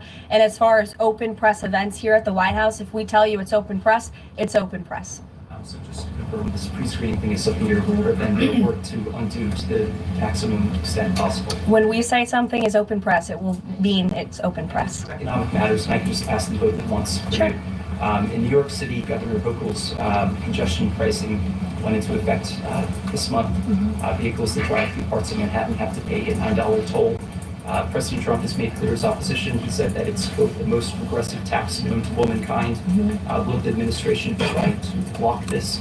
And the second question is, millions and maybe tens of millions of Americans who voted for President Trump were excited about his plans to do away with taxes on tips, overtime, Social Security benefits. But there's uncertainty about the timing of this. So can you clarify for them when this is going to happen? And does President Trump want this to be in the first, all three of those in the first batch of legislation early this year? Well, to answer your question in one swoop, I will say that President Trump is committed to lowering taxes for Americans, cutting taxes for Americans. As for congestion pricing in New York, I do know that the president spoke with Governor Hochul about that. I don't have any, actions, so to speak, to read out for you on that issue today. Number two, when it comes to no taxes on tips and Social Security, the president has made it very clear to our allies on Capitol Hill that is a critical piece of this reconciliation package, and he expects that his tax cuts from 2017, which put a lot more money back into the American people's pockets, those must be implemented, and no tax on tips. The president is intent on delivering on that promise, and he will get it done. Overtime also as part of reconciliation? Yes. Sure. Thanks, Caroline. Can you guarantee that those tariffs won't increase prices for Americans, including at the gas pump and the grocery store? I think Americans who are concerned about Melissa, people like her get on my nerves, right? She's going to ask Caroline, can she guarantee that the tariffs won't raise prices?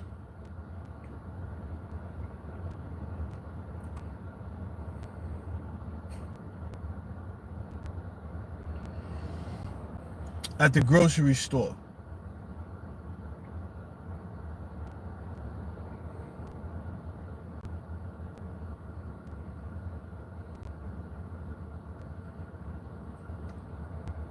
You know, it's funny because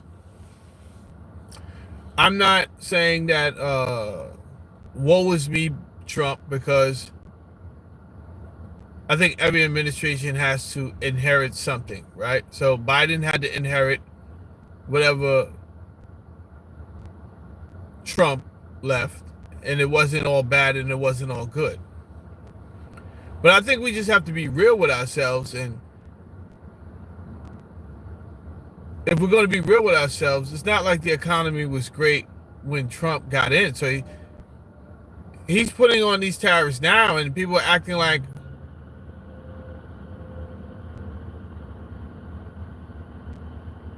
almost like he's the cause for things are rising and the price is rising and falling.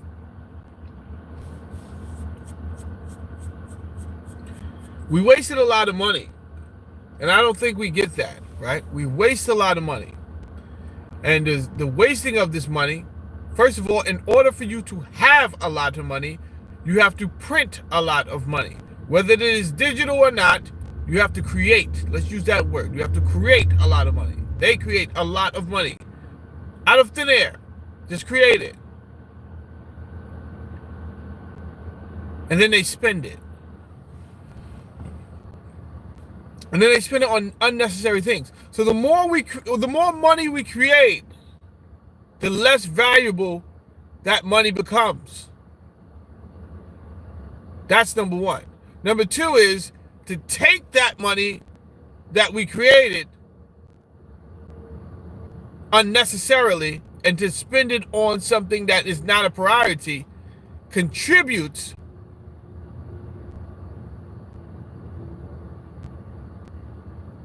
to the economic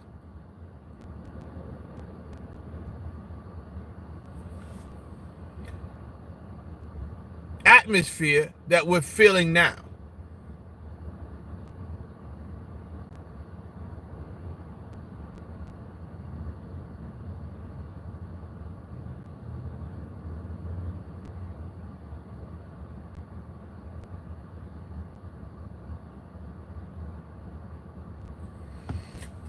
Hold up. I didn't even read her comment. Jesus Christ. Can't even read it. Big booties like Tina's? Okay, yeah. They got you up out of here, Gabrielle.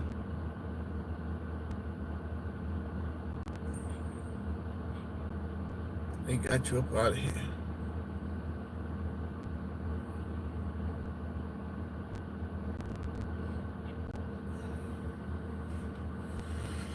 Yep, they got you up out of here. Sometimes you get trolls that just want to disturb the conversation. Sometimes the conversation is that potent. You understand? You got to understand it's that potent. I'm not always entertaining. Sometimes I'm over here and I'm just talking, but I know what I'm saying is very potent. I expect people to leave sometime because it's not animated, right? I'm not doing too much. I'm just over here doing my 1-2. But it's so potent that people stay. You got to understand. Intelligence is a threat to a lot of people.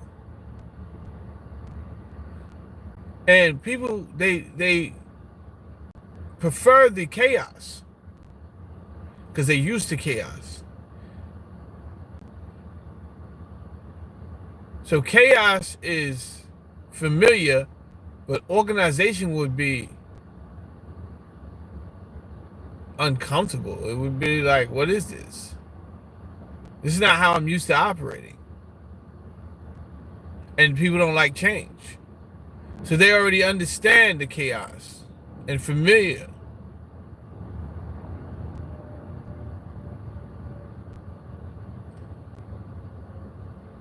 So they come over and try to discredit and disrupt the show. So thank everybody for their participation in that. I'm trying to get to some of the reporters that were asking questions. I know I got to go in like 11 minutes or something like that. increase prices should look at what President Trump did in his first term. He effectively implemented tariffs, and the average inflation rate during the first Trump administration was 1.9%. In fact, when President Trump left office, it was 1.4%. So President Trump is going to do everything he possibly can to cut the inflation crisis that the previous administration imposed on the American people, and he will continue to effectively utilize tariffs. There you go. To increase prices for Americans, will the administration reverse them? That's a hypothetical question, and the president is intent on ensuring that he effectively implements tariffs while cutting inflation and costs for the American people.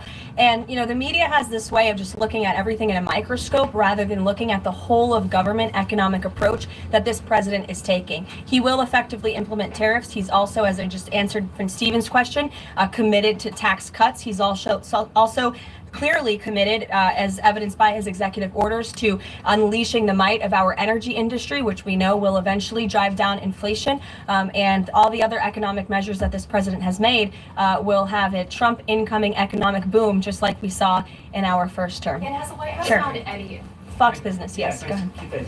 You're welcome. Justin Trudeau, the Canadian Prime Minister, said today that if the U.S. imposes tariffs, he will respond and he will not relent until the tariffs are removed. Are we seeing the start of a trade war with Canada? I don't think so. I think the president is going to implement those tariffs tomorrow. I don't know. I think Justin Trudeau, if Justin Trudeau did say that, he's just trying to sound tough. But I don't think anybody believes you, Justin.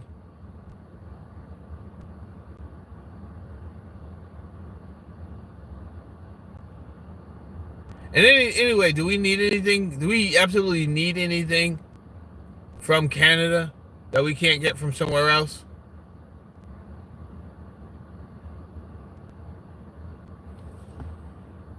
And he will respond to Mr. Trudeau's comments in due time, I am sure. What kind of things have to happen? What does the administration need to see in order to avoid those tariffs?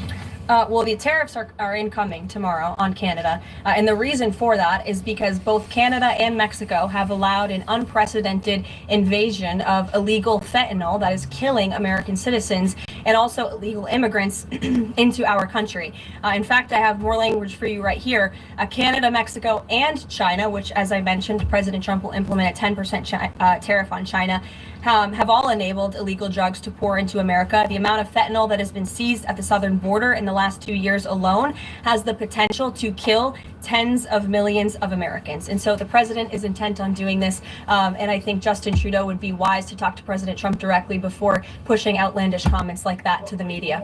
If I may, one more. Yes, Lindsay. Go back to the plane crash for one. Let me go back to the plane crash for just 1 second. You're interrupting your colleague, but Oh, sure. sorry, I thought you called on me. Just I called on Lindsay. The president this morning said the Black Hawk helicopter was flying too high. I'm wondering if he's facing that on what he learned from investigators, and if you could offer a little bit more of a window into how he is keeping abreast of this investigation. Sure. Is the NTSB briefing him separately? Is he meeting in the Situation Room? You just sort of offer a window into that. Yeah, the president based that statement on truth because it is truth and it's fact, and it was relayed to him by the authorities who are overseeing the investigation into this horrific plane collision. And the president, as I said in my opening remarks, continues to be briefed on the collision by everybody across his cabinet, the Secretary of Transportation, the Secretary of Defense, the NTSB, who the commissioner there was in the Oval Office with him yesterday. Lindsay, go ahead. Lindsay, go ahead. Thank you. The CIA actually revealed that they do also believe that COVID-19 was from a lab leak in Wuhan, China.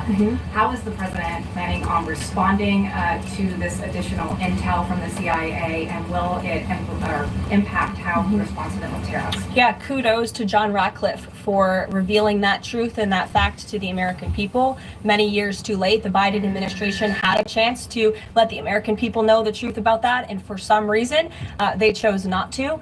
I also would just like to point out that several years ago, when I was working in this press shop and President Trump would take to this podium to brief the American people on COVID-19, he suggested that COVID very well may have came from a lab in Wuhan, China. And many members in this very room mocked him for that, said he was spewing conspiracy theories. He was not. We now know that to be the confirmable truth. It took many years for it to come out, but the president was right in this instance again. Sure. Caroline, thank you. I wanted to ask about Secretary Rubio's trip to Panama first. Sure. What did the conversations look like with President Trump on that? The president of Panama says it is, quote, impossible to negotiate over the canal. So what are you expecting from this visit? So I have not been present for Secretary Rubio's conversations with President Trump about the Panama Canal. I have been present for President Trump's own thoughts on the Panama Canal, and you've all seen them as well in his public statements that he has shown. He believes it's unacceptable that the canal is essentially run by the Chinese Communist Party. If you look at both ends of the canal, massive Chinese Communist Party linked companies run the canal. That's unfair to the American people, many of whom lost their lives many years ago building this canal. The American taxpayers are paying millions of dollars for the canal, and the president believes it's in our national interest as a nation for Secretary Rubio to go there and begin these discussions, and that's exactly why he's doing that. All right. I don't know about that. If you give somebody something, they can do what they want with it. So they chose to do business with the Chinese, which is not in our best interest. But if it wasn't in our best interest, then we needed to keep it in the first place and not give it up. So I think it's a little bit arrogant of us to say, I gave it to you. I didn't give it to you so you can give it to the Chinese. You gave it to them. You gave it to them. No, I understand we built it. I get it. But what I'm saying is, I don't want to be a hypocrite. You understand? If we gave it to them, we gave it to them.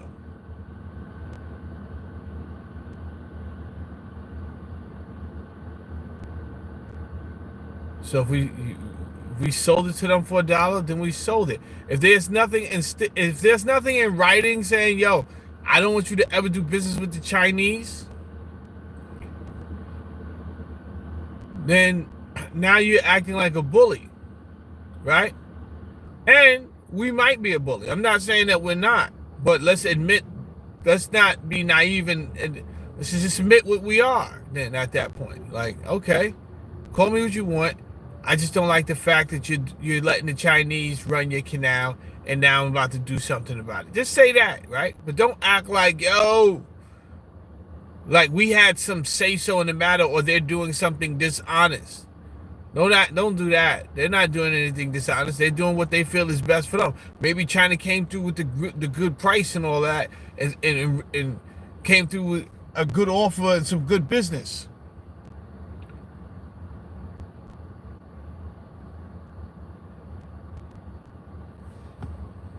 Sure.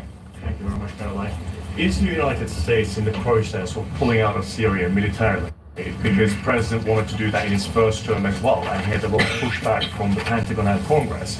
And based on what he said yesterday, is he considering doing that in a short time? The president was asked and answered this question yesterday, and he, as the commander-in-chief of the United States military, reserves the right.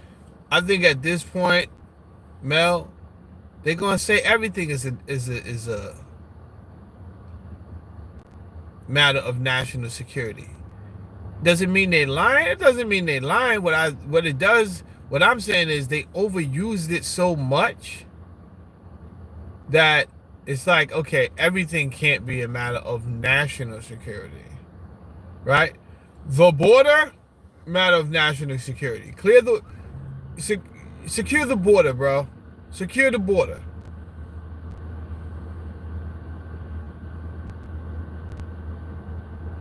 With the canal as a matter, if you secure the border, it don't really matter what's happening at that canal. For national security purposes. Economic purposes, it does matter. But national security and economics is two different things. Allegedly. And again, if it was that detrimental, then maybe, I know they said Jimmy Carter wasn't a great president or whatever. So if he's the one who sold it for $1, then there you go. Yeah, there we go, Melissa. Yeah, and that's what I'm saying, right? Let's just say that. Let's just say that because we got people like, I'm just so tired of the dishonesty. And I don't want to get up here and talk crap about an administration and then we do the same thing but in a different way. Let's just say, yo, the canal is vital to trade. So we have to take measures that will secure our economy. Let's just say that. But once you start using something else,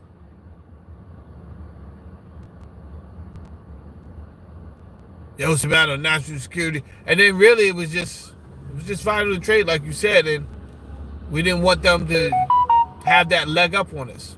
We get it. Just say that. And you might be surprised at how many people get on board and be like, you know what, you're absolutely right. Like, go take that, bro. We behind you. Go take that back. Right? But it's like this, Mel. Suppose you meet a guy and he's cheating on his wife to get with you.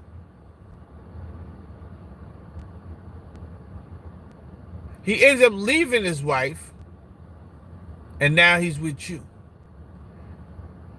But he gotta go to work, right? The same place you met him at work, but he go to work to another job. You stop working, you become his wife, you home, he's out there working. Are you thinking, yo, is he talking to girls just like he was talking? He was talking to me. That's how we met at work.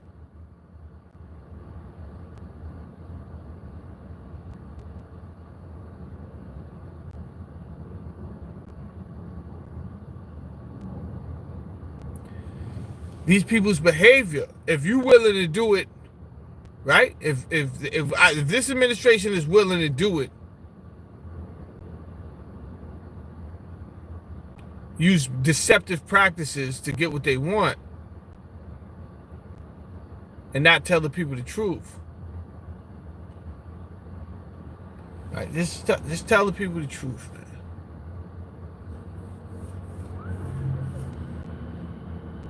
Right, to review troop deployments over. All right, y'all. That is my show.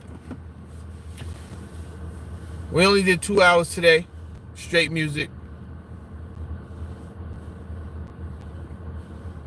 Partly because that's what I said we are going to do, and partly because we can't have Mel out here, you understand, wasting the Sunday away. Tomorrow's Monday, man.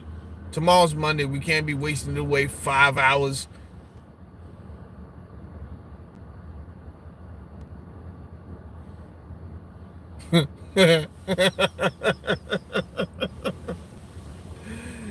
Yo, shout out to everybody. Little light conversation. This week I do plan to start off some Black History episodes. Who knows what you'll learn? Me, that's who. I know what you'll learn. But hit the subscribe button. I may be talking about some different things that you never heard about before. And I do expect to have a great conversation at the end of the day, whether you learn something or you don't. Appreciate you guys. My name is Jamel Saladin. This is the Poker Face Society. Do subscribe.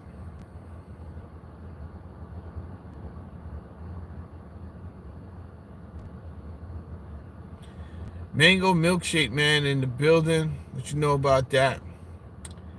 Keep it real with you, Brett P. I don't know much about that, and I'm kind of intimidated by the language. You understand? I'm kind of intimidated by the language, so I'm apprehensive of even knowing any more about the milkshake man.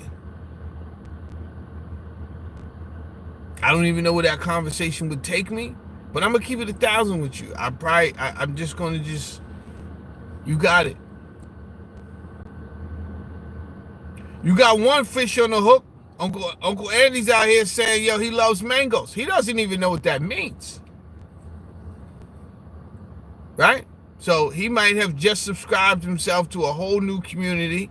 We'll find out what happened to Uncle Andy. You understand? He doesn't know the passwords. He's out here. I love mangoes. Oh, it's raining, man. Hallelujah. It's rain. He doesn't know what mangoes mean. He doesn't, you know. That could be a password for something, Uncle Andy. He's out here. Oh, I love mangoes. Really? What's your Instagram account, Uncle Andy? And you said milkshakes? Mangoes and milkshakes, huh? Yes, please sign me up for that. He's... Jesus, Uncle Andy. Jesus. now they ask, yeah, what does it mean, by the way? You'll find out.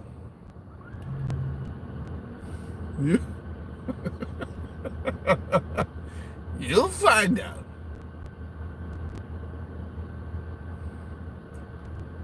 Yo, we leaving this guy. We leaving.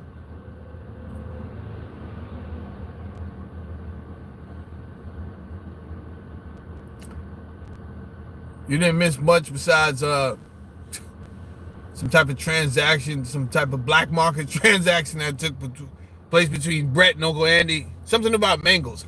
I just want to go on the record and say I have nothing to do with none of this. You understand? Won't end up in a meme with these two guys. I have nothing to do with mangoes, mango milkshakes, milkshakes by themselves, nectar, nothing. These could be all keyword. I don't know what's going on.